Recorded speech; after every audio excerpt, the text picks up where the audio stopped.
We are celebrating all that is Coon Rapids sports. It's all about the hats, and this show is filled to the brim. Always nice to get some FaceTime on CTN. We will serve you up the best highlights right until the very finish. Sports Night is next.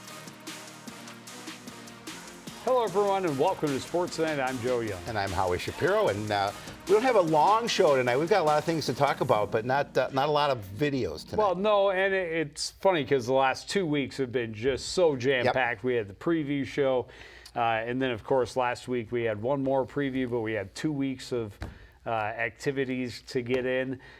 So we're hitting that regular season stride now. We can take our time. We can dissect. Which is good. I like that. I like that. Drop a game plan. We can get the Etch-a-Sketch out. We can chat. Well, we are going to start where we always do with the football team. Cardinals have back-to-back home games the next 2 Fridays, and that's great because the road has not been kind so far this season. Last week, the Cards hit the road to face an 0-2 St. Michael team, and for the first half, everything went their way. But the Saints fought back in the second and sent the Cardinals home with another road loss. Cardinals come out flying, second play from scrimmage. Jacob Maddock in his first start, airing it out down the right side. Lofton Ogroski on the receiving end, a 37-yard game into Saints territory. 3 plays later, firing to the end zone, and watch the catch. Kyjon Cummings-Coleman reaches back over the defender, makes the grab, and gets his toes in bounds. 33-yard score has the Cardinals on the board. STMA threatening after the great kick return, but a fumble on the exchange. Jared Fearing is not giving that up. Fearing led the team with 12 tackles. The very next play, Danny Scheller breaks loose. He gets 36 of his 65 yards on the night on this play, and a late hit out of bounds put the Cardinals down at the Saints 16. Scheller finishes the drive with a 3-yard score. Cardinals up 14-0 midway through the first quarter. Saints on the move again at the Cardinals 31, but here comes the D. Dinius first to the quarterback. Samson LeClaire forces the fumble. Then he goes ahead and gets the recovery as well. LeClaire had 11 tackles to go along with the fumble recovery and forced fumble preseason. Kyjon told me he was looking forward to playing some D and being able to deliver hits. Well, how about that? Perfect timing. No chance for the receiver. St. Michael does get on the board early in the second quarter. Zach Marble, a 22-yard field goal. But after a 30-yard return by Kyjon makes more magic, comes back to help out a scrambling Maddock, makes the catch, makes one man miss, and then he's gone. They almost trip him up at the 20, and he keeps going, stays on his feet. 55-yard score. He finished with 105 receiving yards. Cards up 21-3 a minute into the second quarter. But that was all she wrote. The Saints turned the ball over 3 times in the first half. They get their game running in the second. Ryan Kadia had 199 yards, 42 on that play. Madden Graybow finishes the drive with a 1-yard score. 2-point conversion made it 21-11. Cardinals forced to punt several times in this one. They get to Ness's punt on this. Get great field position. That allows them to get another 3 points after the defense holds. Marble a second field goal makes it a 7-point game. Threading the needle to get it to Eggy in the end zone. They tie the game, and then after forcing another 3 and out, he finds Eggy again down the sideline for a big score, or a big gain. And they continue to push the ball down the field. Bartle pushes his way in from the 1-yard line with less than a minute to go. Maddock, feeling pressure, throws an ill-advised pass over the middle. That's picked up by Zach Purcell, and that seals the victory for St. Michael Albertville. They're first. They had lost 2 on the road before hosting the Cardinals for their home opener, but looking at what the Cardinals offense did after the second Kyjon Cummings-Coleman touchdown, they went punt, turnover on downs, punt, fumble, punt, interception, or something close to that. They only had 1 drive in the first half, or in the second half, where they had first downs. they had 3. Yeah, it was a tale of halves, obviously, for the Cardinals, and really disappointing, I'm sure, for the loss. I haven't had a chance to talk to Coach Russin yet, but that's a game where you're up 21-3 at the half. You need to put them away, and unfortunately, they could not do that. And certainly, hats off to STMA for coming back and getting the victory. But I know that the road certainly doesn't get any easier, and that would have been a victory that the Cardinals really needed and would have wanted as well. Well, the Cardinals 1-0 at home. But the next 2 are going to be much more difficult challenges. They have Champlin coming in on Friday, and then Anoka on Friday next week. Yep. And that Anoka team is off to a fantastic start. Yep, absolutely. Well, tennis team busy as always. Last week started with a match against Spring Lake Park on Tuesday. They lost 7-0.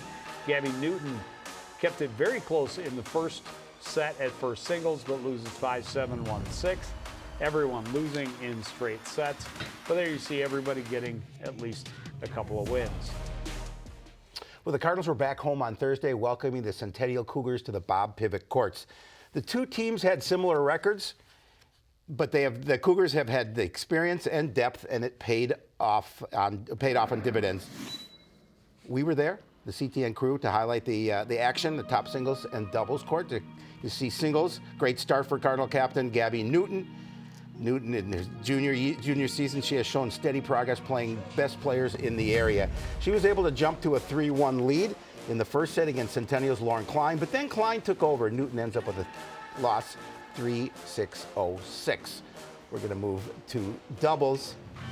Co-captain and fellow junior Macy Ruddy playing with Adrian Hayden at first doubles. Ruddy with a great play at the net, just inside the back line for the point. Nice shot there. But similar story on the doubles court. Cardinals up early, fought hard throughout, but they followed the Cougars 4-6, 1-6. Cougars swept the meet all in straight sets. Yeah, and this is something that Coach Stork and the girls knew. They would take some lumps this season. They're still very young. Almost their entire lineup will be back next year. Gabby Newton playing admirably against, as you mentioned, some of the best competition around, and everyone's steadily improving. Coach Stork continues, every time I talk to him, hear from him, see his posts, very positive about things despite the scoreboards not really reflecting that. And the Cardinals on Saturday hosted a quad. It started with losses to Delano and St. Francis, again, both in straight sets.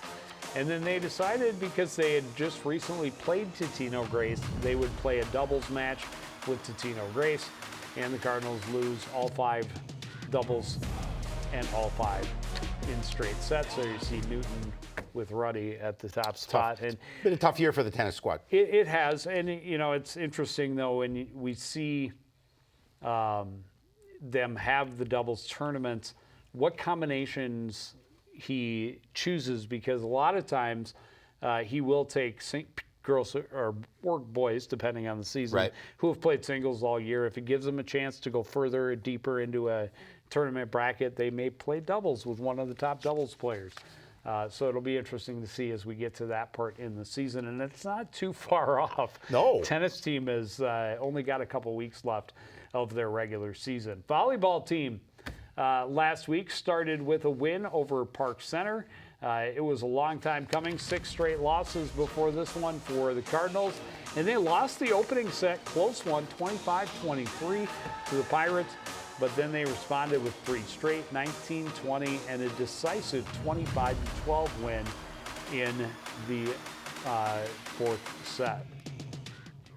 Well, the volleyball team opened play this week with a trip to Andover on Monday to take on the Huskies. The Huskies were just 5-10 on the season, including 11 matches in the previous 10 days. The Cardinals knew they had a chance, but they would need their A game start to finish.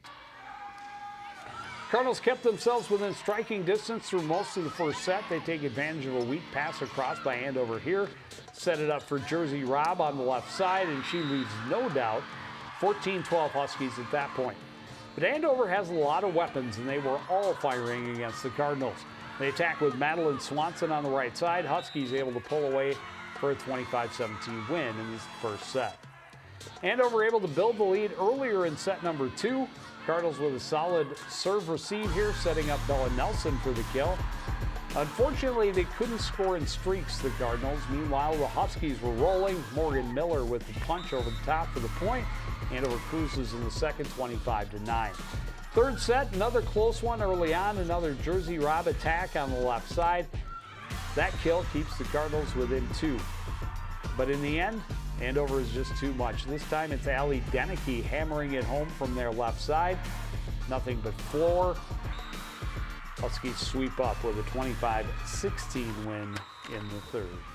Well, in the first and third, the Cardinals did a good job at least keeping it close. Unfortunately, they couldn't get one win, and they were swept in really a pretty quick amount of time. I think the match was like about an hour and 10 minutes, and I hate to see that unless of course it's on the Coon Rapids side. But nonetheless, it was a tough one for them. Andover has some weapons. They've got only 2 girls that are listed over 6 foot, but it seemed like at times they had 5 or 6 6-footers out there. It definitely did. Well, the Cardinals will be hosting Centennial on Thursday, and then they are traveling down to our neck of the woods, St. Louis Park. Spring Lake Park. Oh, it's St. Louis Park. It's St. Louis Park. St. Louis Park. That's my neck of the woods. Yes, our neck. St. Louis Park. That's what I meant to say. It just feels like Spring Lake Park is now my neck of the woods. Normally it would be. But where we... Okay. That didn't work out. Let's keep this show swimming along. We should. Yes, the Cardinals had their annual meeting with their pool mates from Blaine on Tuesday last week, and CTN was there. The Bengals roster is about 3 times the size of the Cardinals, so while the Cardinals had some nice swims and cut time in almost every event, they just don't have the depth and talent to compete on a team level. First event of the night, 200 medley relay. Sophomore Lillian Defoe posts the best backstroke time in the pool. Freshman Evelyn Altepeter handles the breaststroke at a tight race at midway point as junior Gabrielle Lewis is going to hit the water for the butterfly. And then freshman Emily Lovin finishes the race strong, taking second place in a time of 2:13.19.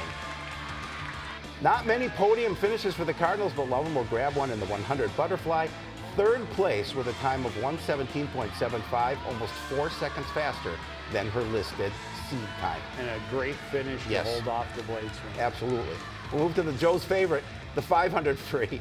Gabrielle Lewis takes almost 15 seconds off her seed time, and she gets another podium finish for the Cardinals. She's all alone as she cruises to the wall in second place in a time of 6:09.28. Cardinals with some of their best times after the already out of the meet. Lillian Defoe with a fantastic race in the 100 backstroke.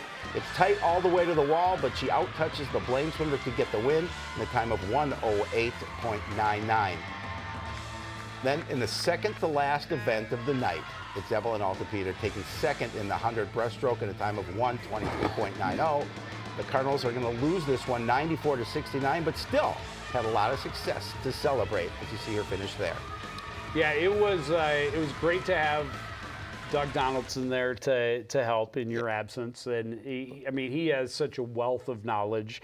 But it was to see the way they reacted and to talk all night and get a little more in depth on just the amount of improvement they're seeing. It was sensational. And Coach Radis sent me an email raving about the same thing, talking about how much time girls were dropping, which is great. So exciting.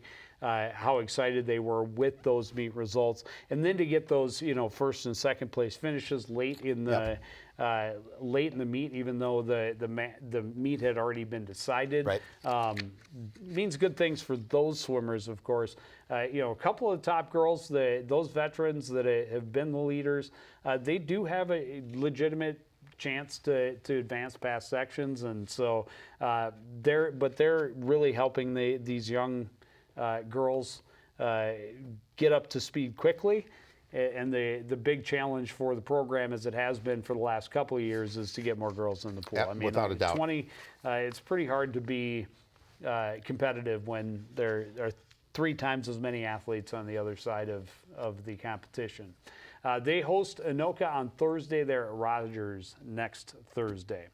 Cross-country team's lone event last week. Pretty exciting over in Wisconsin, the Osceola Invite. We'll start with the boys. A nice, solid second-place finish for the team. Lachlan Demmer finished 8th. To stay in that top 10 is always good. Owen James was in 23rd, with Norquist in 26th, Koo in 28th, and Velasquez in 29th. On the girls' side, this is the exciting part. Only 5th place finish for the girls, but Ruby Demmer getting her first ever first place finish at the varsity level. And she's just a freshman. She was all conference last year, did very well at sections, and not surprising to see her leading the way here. Great to see her getting the win over in that Osceola invite. Kendall Martinick was next across for the Cardinals, then Ella Legree.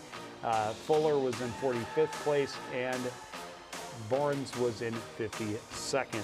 This week, an exciting week for the cross-country teams. The GRIAC invite down at the University of Minnesota. Always a good one. Largest cross-country, high school cross-country events in the country. They'll be there on Friday, and then the Mustang invite in Mounds View is on Saturday for those who don't compete at the GRIAC. Next week, everybody will be at the Osseo invite.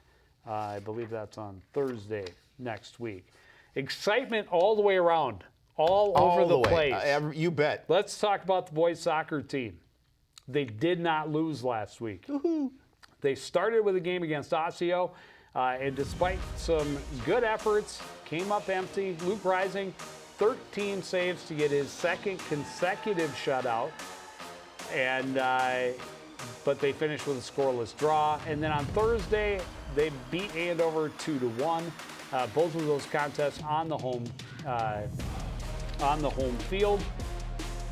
Salve had both goals for the Cardinals in the win over Andover.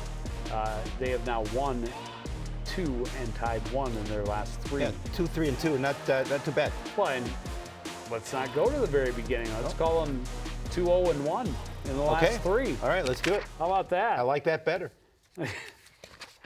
Well, numbers are always how you spin them. Yeah, well. They've got a busy week. They're at Blaine tonight, which is Tuesday, and we have a camera over there, we'll have highlights next week. They will host Spring Lake Park on Thursday, and they are at Centennial on Saturday. Girls team had a big week. We're going to kind of skip over the game in the middle a little, but let's start with the way they started. Against Osseo, the Cardinals win 3-2. Alphen, Bakri, and Langworthy had the goals for the Cardinals as they get their first victory of the season over the Osseo Orioles. Alphen and Bakri also had assists to go 1-1. Then on Thursday, they hosted Andover and lost 12-0. Let's just get rid of that one. Because on Saturday, they got their second win of the year, beating Forest Lake 4-2. Kaylin Green had 3 points, a goal, and 2 assists. Erickson had a goal. I thought I had the other goal scorers on there. Apparently, I gave them incomplete information. You? Joe Yudd? It's been known to happen. Unless Bakri and Hapsland had the other goals. Do you have a pen? I got to have to write this date down. First time for everything. Oh, Langworthy had 2 goals. That was supposed to be the first one. That's where the other 2 goals were. Gotcha. It just got missed on graphics. But don't want to take it away from her. Anna Langworthy had 2 goals. The Cardinals had 7 goals in 2 wins in 1 week. Which is great because they've been having trouble scoring, and for them to be able to do that, things are starting to hit a stride a little bit, and I love to see it. Good things are on the horizon. You bet. Very excited for the future, and it'll be hard for them to keep things moving, but they're at Blaine tonight. Again, we'll have video of that. They're hosting Spring Lake Park on Thursday and at Centennial on Saturday. Well, those wins got a little bit of confidence. In case you're wondering, we do wardrobe changes here at CTN. Quick wardrobe changes. And first of all, it's a great day to be a Cardinal. Sure is. Sure is. We want to thank John Pena for giving us these shirts, and I told him we would wear them, and we put them on Sportsnight. And here they are. Yeah. But it's here's a look at what we have coming up. Champlin Park football on Friday, then volleyball on Tuesday and Thursday next week against Spring Lake Park and also Champlin Park, and then of course Friday we will be at the football game against Anoka. That's going to be a busy week, but we're excited for it. And the volleyball team, shows sparks But again, it's tough to when the other team has so many different Oh, weapons. they really do. But everyone should make it out to football on Friday because they're honoring the '83 championship team, Coon Rapids State High School champions. So I know they got a lot of guys back from that squad that are going to be out on the field. So everybody come out and show your support. And hopefully the Cardinals can celebrate it with a win. But that's going to do it for this edition of Sports Night. I want to thank everybody out there for joining us and continuing to support everything we do here at CTN. For the entire crew, including Howard Shapiro, I'm Joe Young saying good night.